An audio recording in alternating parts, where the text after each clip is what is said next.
Hey guys, I'm Mike Caviani. I'm the Dog Behavior Program Manager here at Austin Pets Alive. And in this video, we're going to cover how to use place to overcome some challenges with people coming into your home or some unwanted behaviors inside your home. So you've probably watched that video on place. You've learned the ins and outs of how to teach that behavior.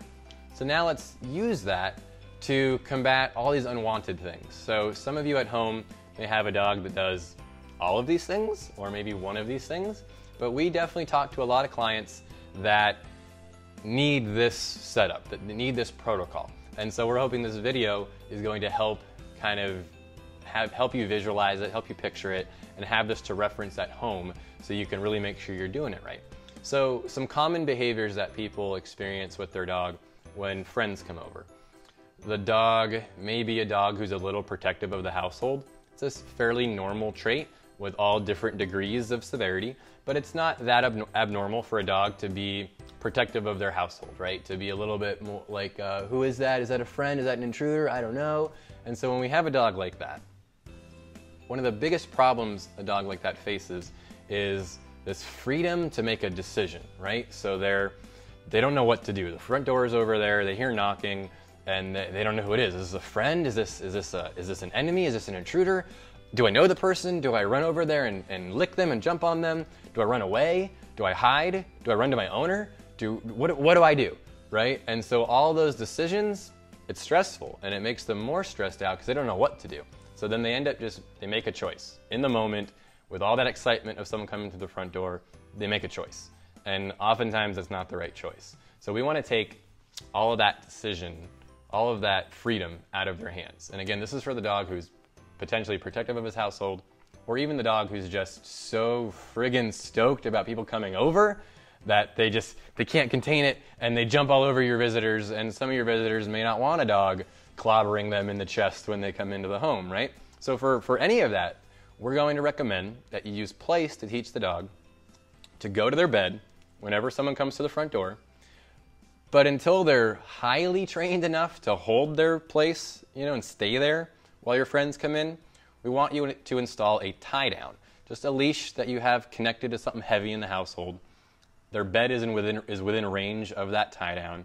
You've set that up in an area where they can see the front door, they can see the people enter the home, they can watch as you guys are sitting around chatting, but they're not like right front and center to where your people have to like awkwardly tiptoe past them to get to where they want to go. You're already going to coach your friends before they ever enter the home on their job. You want to tell them, come on in, be neutral, and ignore the dog. Just walk on in, calm, neutral behavior, sit down, and chill. Now you, the owner, you're going to be rewarding behavior that you want. Good boy, toss them some treats. Behavior that you don't like, you're going to completely ignore the behavior. It's a non-response. We want the dog to get that feedback of, well, this isn't working, the person's not leaving, or I'm not getting attention, or mom's paying, zero attention to me, right? Versus, oh, I was quiet and calm. Oh, then I got attention, then I got rewarded. That works, okay? So that's how you'd utilize place for people coming into the home. And then, for stuff like, you're eating at the kitchen table and you don't want them begging for food, you can send your dog to place as well to, kind of eliminate that behavior. So we're gonna try to simulate the experience of a friend coming into your home. This is not our home. Leonidas, we love him like one of our dogs, but he's still not our dog. He's up for adoption currently at the time of this video. But we're going to try to simulate it so that Amy, our adoption follow-up coordinator, and Leo are hanging out in their home, and Lisa is going to come knock at the door to come over, and Amy wants to teach Leo to go to his bed, chill out, don't worry about it. While she lets Lisa in, she'll be rewarding him for calm behavior, ignoring any excitable behavior. Leo loves people, but he's a dog that we wouldn't be surprised if, when people come over, he's just so jazzed that he can't contain it and he wants to jump up and kiss you, but that's not really something we want him to do. So this will be a good exercise for him, and it'll be a good demo for you guys at home. So let's see how it goes.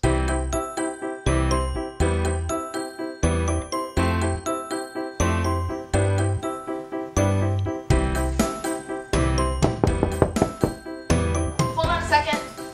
Place.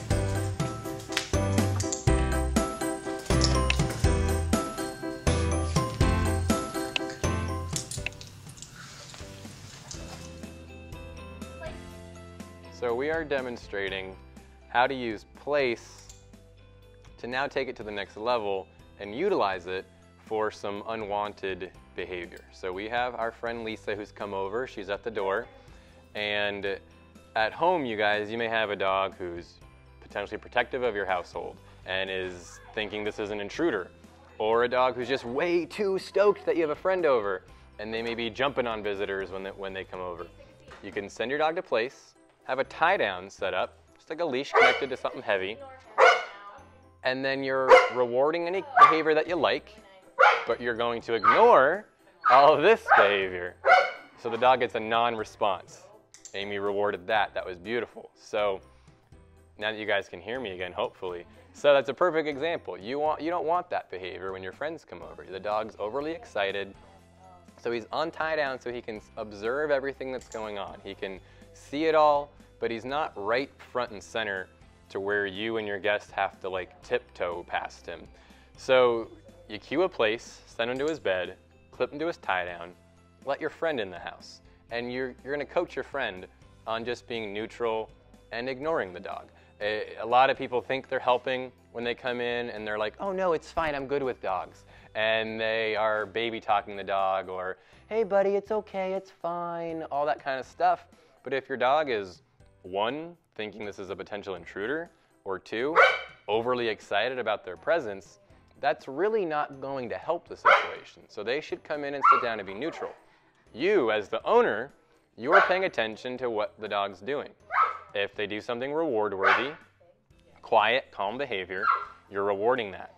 If they're barking, acting agitated, or just unwanted, right? Barking, growling, jumping, you're ignoring that behavior. So the dog is getting a non-response. So this behavior isn't working, whether it be somewhat defensive behavior because they're being territorial, whether it be demanding barking or overly excited behavior. None of that is accomplishing what they want. The person isn't paying any attention to them. The owner's not paying attention to them.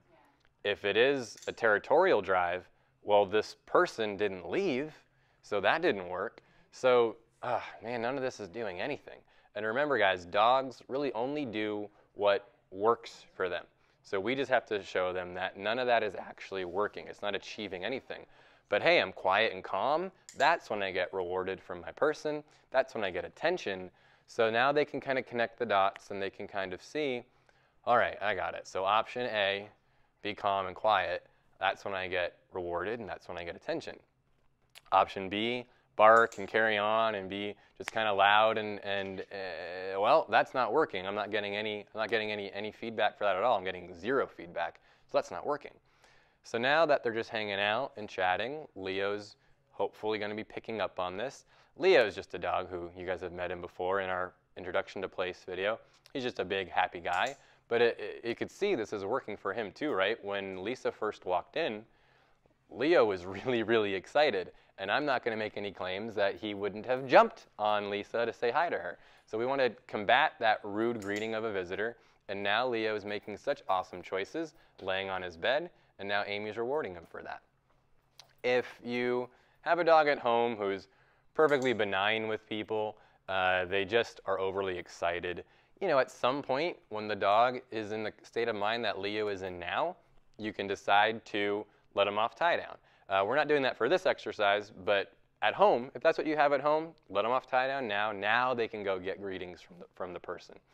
If your dog is somewhat territorial, then we're going to probably say leave him on tie down and then have the friend get in on the act. So now the friend can potentially start rewarding the dog as well for any calm, quiet behavior. If Leo looks at Lisa, Lisa can just toss some food over. Lisa's still been pretty neutral. She's not going to be doing anything super demonstrative or anything like that. She's just kind of watching Leo out of the corner of her eye in her peripheral. And when Leo looks over towards her and is calm, she's just tossing food over to him. This is a good way to now start creating a very good association to a visitor being in the home. All right, I thought this was an intruder. I don't know. Who are you? I don't know who you are. And then, okay, well, hold on. Mom's rewarding me for calm behavior and ignoring me for behaviors, all right, for those other behaviors. this barking and growling didn't make the person leave, so that didn't work. And then this possible intruder is actually giving me food. So you know what? Maybe I had this all wrong. Maybe this is actually not as threatening of a situation as I thought it was. And maybe this lady is actually kind of cool. So that's what we want the dog to start thinking about. Now, a lot of dogs in this situation, if we're talking about, again, a dog who's potentially threatened by a person coming into their home, a lot of dogs at this time, it's been about 5 minutes or so, a lot of dogs will have maybe gotten to the point where they're like, all right, I get it. The person's sitting, they're not doing anything that scary anymore, so I'm kind of over it. It's no big deal anymore. At that point, don't make the mistake of letting the dog off tie down at that moment, because we still don't know how the dog's going to respond when the person gets up and moves again.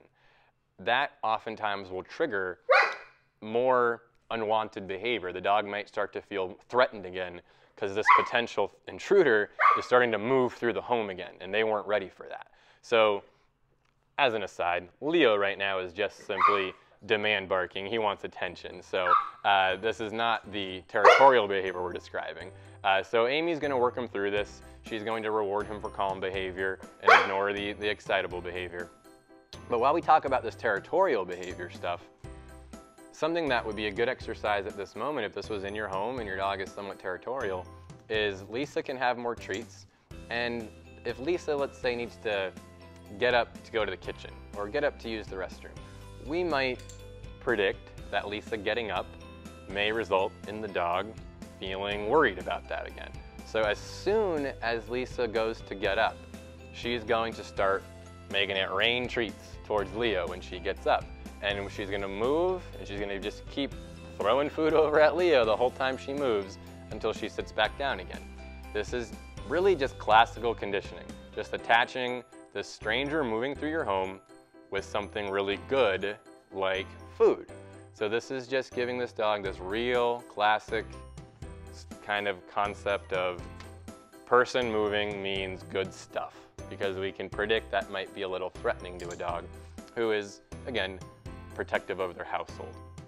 So this is how to utilize place to get through unwanted behaviors for either, again, too rude, too pushy, too excited, or too protective and maybe a little, defensive of the household, which can happen as well. So again, we have a tie down installed here. For us, this tie down is just simply tied to a very heavy table. You're going to look through your home for what heavy furniture you may have to connect the leash to. You may even have to install a hook in the wall. Nice, you saw Leo there was like bark, bark, bark.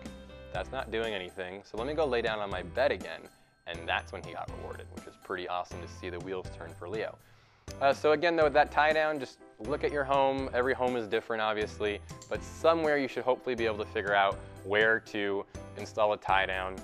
And again, remember, the importance is that it's set up in an area where they can observe all the action, but they're not too close so that the people are just within range of the leash, all right? So that's using place to work through unwanted behaviors of people coming into the home. That was pretty cool. Again, this is our way to demo this for you. All things are different in the home. We're gonna work with you through these behaviors, but this is a good thing to reference. All right, thanks guys.